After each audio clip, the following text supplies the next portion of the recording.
Sa mahigit ng isang taon, unti-unti nang naranasan ng sobrang bigat ng masasakit ng aking naramdaman. Pero ngayon, malaya-malaya na sa isip at puso ng aking naramdaman. Pero pinilit ng mga kaibigan ko na magpaalam ako sa kanya. Pero baliwala ako sa kanya.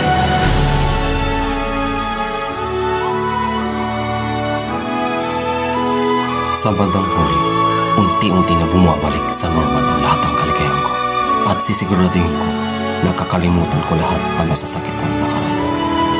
At dyan nagtatapos ang unang masasakit na kabanata sa aking buhay.